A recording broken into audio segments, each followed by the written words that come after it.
সজীব, তোর সাথে এই মেয়েটি কে আমি জানতে চাই।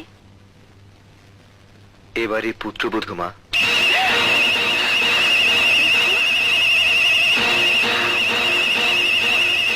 পুত্রবধূ এই বাড়ির?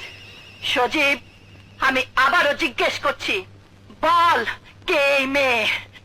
বললাম তো মা, আমার স্ত্রী, তোমার বৌমা। বউয়ের মুখটা একটু দেখি। সজীব, ঘোমটাটা সরা।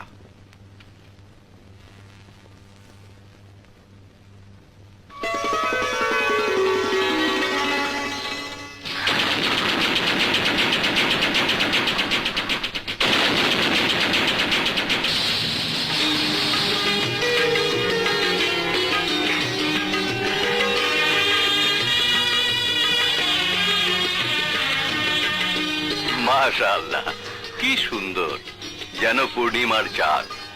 গায়ের রং তো কাঁচা হলুদের মতো। চুপ করো। সালমা, তোর ছেলে আমাদেরকে এভাবে অপমান করবে আমি ভাবতেও পারি।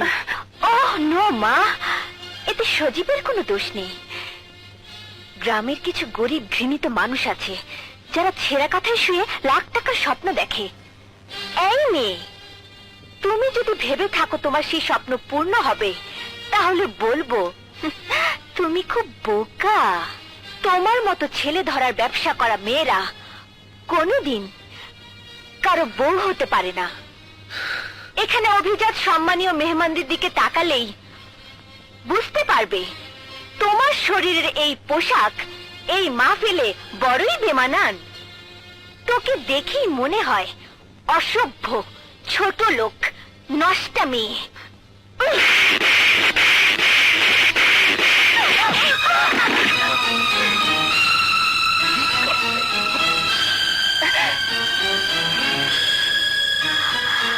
তোমার এত বড় সাহস, তুমি আমার মেয়েকে মারলে?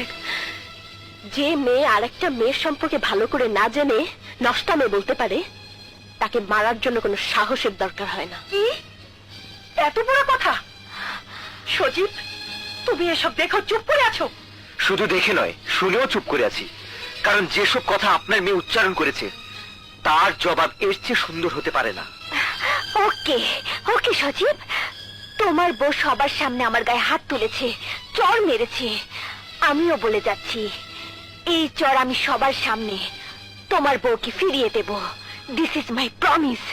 চলো মা।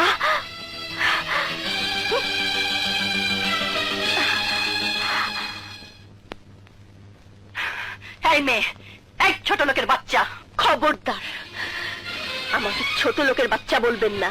আমার বাবা ছোট নয়, আমি আপনার পুত্রবধূ। আমাকে শাসন করার আছে, কিন্তু আমার বাবা মাকে গাল দেওয়ার কোনো অধিকার আপনার নেই। ঠিক যতটুকু আপনি বলতে পারবেন ঠিক ততটুকুই আপনি বলবেন, তার বেশি নয়। What are you trying to teach me? No,